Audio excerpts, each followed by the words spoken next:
welcome to the Get Ready with God podcast. My name is Julie Taylor, and I am your host, and I am not God. Obviously, I'm not an expert. I'm not even a scriptorian. I'm literally just a girl sitting in front of a microphone, hoping God is real. The Get Ready with God podcast is the daily devotional podcast to help you see divinity in every day.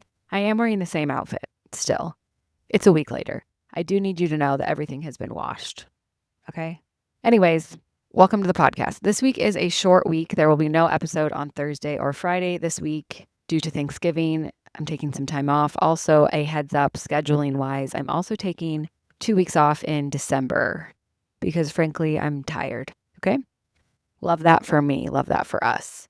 This week, I had the opportunity to go to my friend's class. Her name is Kim, and she teaches a lot of different classes on writing, but this particular one was kind of how to get your book published, like the timeline, the process, if you want to write a book. I don't even think it's necessarily about getting published. That is one path, which is if you've always wanted to write a book, here's how you can do it. And here's kind of the process. And if you are a person who's ever wanted to write a book, I would highly recommend looking her up. She's Talk Wordy to me on Instagram, but she is a wonderful, talented writing coach and teacher, and she has a lot of experience. And she writes fiction, okay? Hats off, bow down to people who write fiction. That seems so much harder to me than nonfiction, and it's a skill set that I find really beautiful and inspiring. So she teaches these great classes. I got to go on my lunch break from work, and she said something that I can't stop thinking about, and I wrote it down. She said, it's therapeutic to let yourself tell the truth in your book. And I think it is really therapeutic. It's also really terrifying and really vulnerable, because if people reject a performative version of you, if people reject a walled up version of you, if people reject an alternative version of you, it doesn't hurt quite as much as when people reject you and your core, like you as your truest self, when you're telling the truth, when you're just being yourself at the most vulnerable, raw, natural state. And I was just thinking about how my faith really didn't start working for me until I was able to show God that version of myself. And I think God has always known.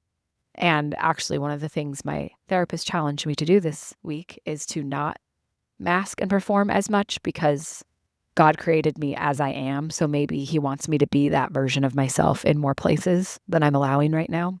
But my faith didn't really start to expand and start to make sense for me until I really let God see who I was and just came really clean and was really honest just about, I don't believe this, and I don't think this is true, and I don't think this is real, and I don't feel that way, and I'm actually this way, and I struggle with this. And when my prayers became those conversations instead of whatever crap I was putting together before, hiding behind all of the facades that I wanted to be true that weren't, that's when God was actually able to reach me and to work on me as a human and as a divine creation.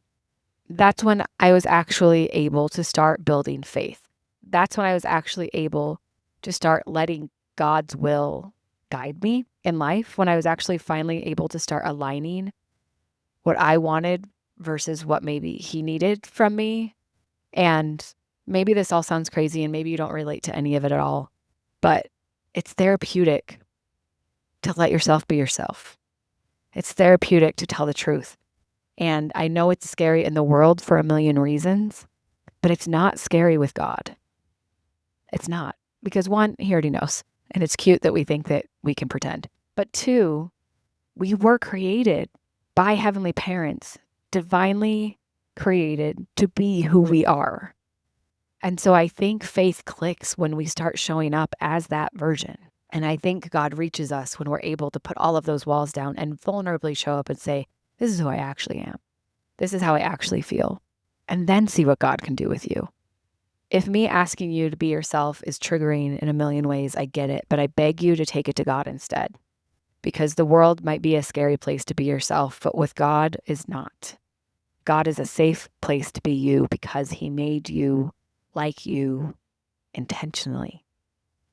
It's not so easy to just hear, be yourself, but I am going to challenge you this week. Ooh, especially going into the holiday, where we take on so many weird expectations of other people and morph into different versions of ourselves to survive. I challenge all of us this week to be ourselves and to show that self to God. Show yourself. That song, is actually a divine hymn. Go listen to Show Yourself from Frozen. Love ya. Bye.